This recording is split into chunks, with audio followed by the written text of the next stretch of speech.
بسم اللہ الرحمن الرحیم۔ السلام علیکم ورحمۃ اللہ وبرکاتہ۔ دوستو، پرسکون نیند کے لیے سورہ کہف کا یہ لاجواب وظیفہ۔ دوستو، نیند کا نہ آنا یہ آج کا ایک بہت بڑا پرابلم ہے۔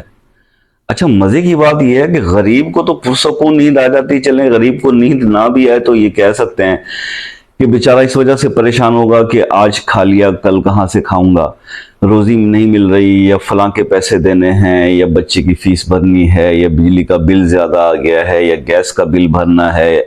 وہ غریب تو اس وجہ سے جو ہے وہ اس کو شاید پریشانی سے نیند نہ آئے۔ لیکن حیرت انگیز بات یہ ہے کہ جس کو اللہ پاک نے سب کچھ دیا ہوا ہے، ہر چیز سے اللہ پاک نے اس کو نوازا ہوا ہے، اس کو بھی نیند نہیں آتی۔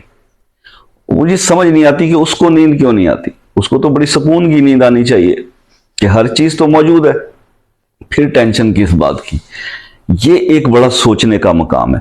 میرے پاس جتنے بھی لوگوں کے میسیج آتے ہیں واٹس ایپ پر، جو لوگ رابطہ کرتے ہیں، موسٹلی اس میں ویل آف لوگ ہیں، جن کو اللہ پاک نے سب کچھ دیا ہوا ہے۔ وہ لوگ ہیں جو یہ شکوہ کر رہے ہوتے ہیں، یا جن کا یہ پرابلم ہوتا ہے کہ انہیں نیند نہیں آتی۔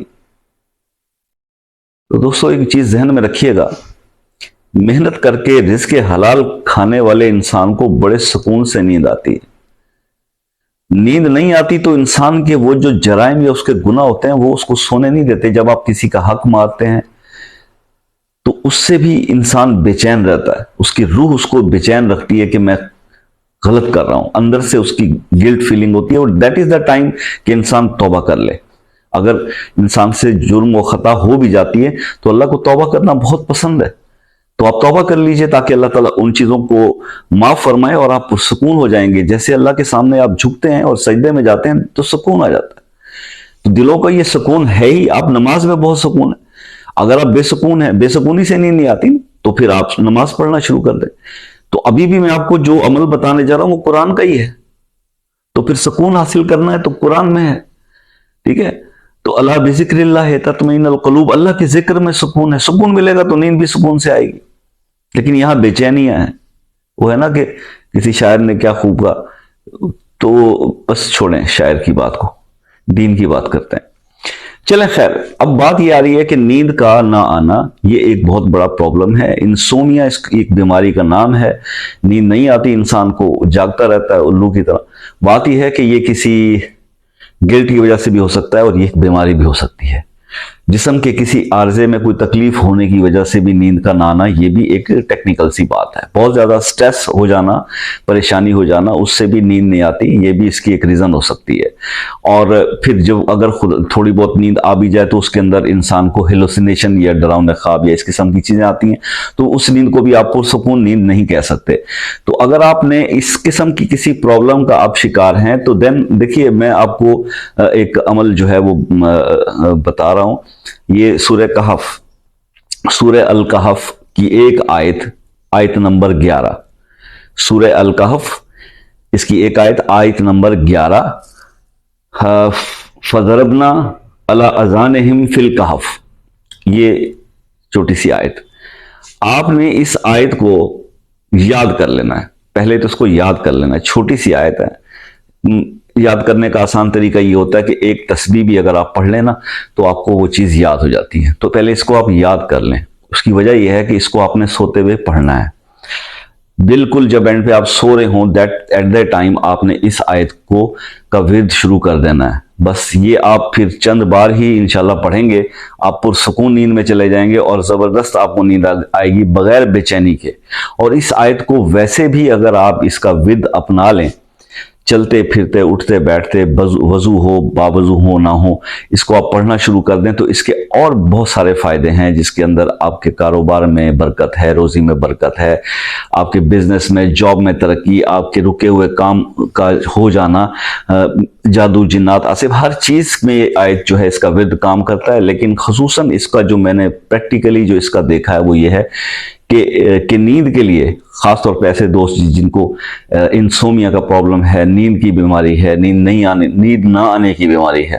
یہ نیند آنے کی بھی بیماری بہت سے لوگوں کو ہوتی ہے جن کی آنکھیں نہیں کھلتی اور سوئے رہتے ہیں، تو دیٹ از اندر کیس.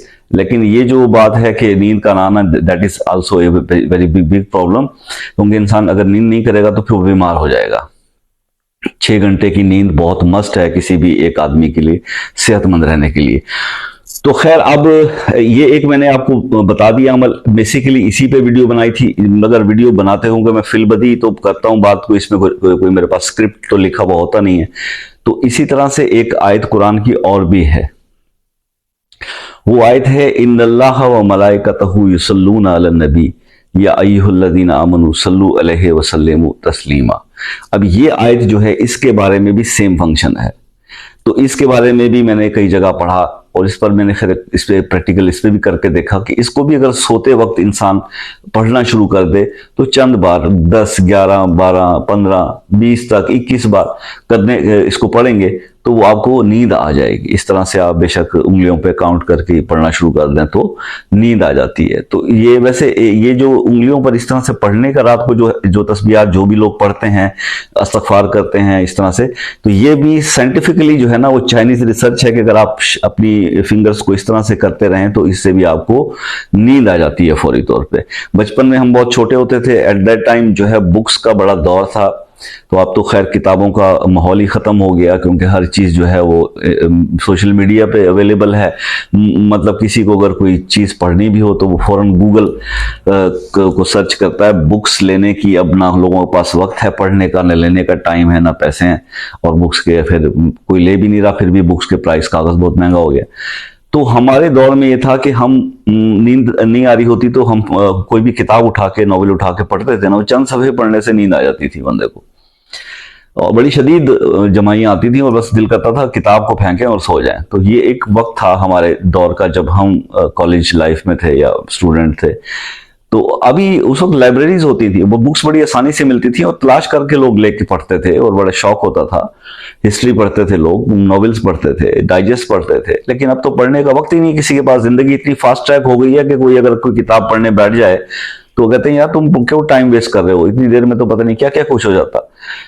تو خیر، ہم اس فاسٹ ٹریک کو اپنی زبان میں اپنے حساب سے، کیونکہ ہم اس جنریشن کے لوگ ہیں جنہوں نے دیا سلائی یعنی چراغ اور لیمپ سے، وہ سرسوں کے تیل کے دیے سے لے کر، وہ تختیاں لکھنے سے لے کر یہاں پہ لیپ ٹاپ اور آئی پیڈ تک کا ایک سفر اور ایک بہت بڑا چینج دیکھا ہے. تو ہمارے سامنے یہ چیزیں جب آتی ہیں، کوئی ڈسکس کرتا ہے کہ زندگی بڑی فاسٹ ٹریک ہے، تو میں تو یہ کہتا ہوں کہ قیامت کا قرب ہے بھائی، وقت میں برکت ختم ہو گئی. جس کو تم فاسٹ ٹریک کہہ رہے ہو، بیسیکلی یہ کولیپس کی طرف جا رہا ہے. جب بھی کوئی چیز اینڈ کی طرف جاتی ہے، اپنے اختتام کی طرف جاتی ہے، تو ایٹ دیٹ ٹائم بڑے پرفیکٹلی کام کری ہوتی ہے اور اس کے بعد وہ ختم ہو جاتی ہے. تو آخر وقت تو وہی آ گیا ہے. تو خیر، بات نیند سے شروع ہوئی تھی اور کہاں سے کہاں پہنچ گئی. اس عمر میں ایک تو یہ پرابلم ہوتا ہے میرے دوستو کہ زندگی کے تجربات اور مشاہدات بہت سارے جمع ہو جاتے ہیں، لیکن سننے کے لیے کوئی تیار نہیں ہوتا. تو میں شکر گزار ہوں اس یوٹیوب جیسے پلیٹ فارم کا کہ جہاں پر ہم ٹھہر کر بات کر لیتے ہیں، تو آپ سے جیسے کچھ دوست سن لیتے ہیں، اور نہ بھی سنیں تو ہمارے دل کا غبار تو ہلکا ہو جاتا ہے کہ ہم نے آن ریکارڈ کچھ کہہ دیا، کچھ ریکارڈ باتیں کروا دیں، جو اب جب ہم دنیا میں نہیں بھی رہیں گے تو وہ آن ایئر رہیں گی کہ اس شخص نے وقت کے بارے میں یہ اسیسمنٹ کی تھی، یا اس شخص نے جو ہے وہ کسی پرابلم کے لیے کوئی حل یا سولوشن بتایا تھا. ہم پرابلم کی کاز بھی نہیں ہے، لیکن ہم پرابلم کو سالو کرنے کے اندر اگر اس سولوشن میں تھوڑا سا پارٹ پلے کر سکتے ہیں، دیٹ از اے بلیسنگ. اس سے بڑی اچھی کوئی بات نہیں ہو سکتی. خوبصورت باتیں کرنا، موٹیویشن دینا، یہ بڑا آسان کام ہے. بیسیکلی جب ہم پریکٹیکلی اس پہ انوالو ہوتے ہیں اور خود کرنے کی کوشش کرتے ہیں، تب پتہ چلتا ہے کہ اصل معاملات کیا ہیں. مطلب انسان کو پھر پتہ چلتا ہے جب اس کو اس پہ عمل کرنا پڑتا ہے. بہرحال اس علم کا کوئی فائدہ نہیں جس پر عمل نہ کیا جائے. اللہ تعالیٰ آپ کو اور ہمیں عمل کی توفیق عطا فرمائے. دعا میں یاد رکھیے گا. ملتے ہیں کسی نیکسٹ ویڈیو میں، تب تک کے لیے اللہ حافظ.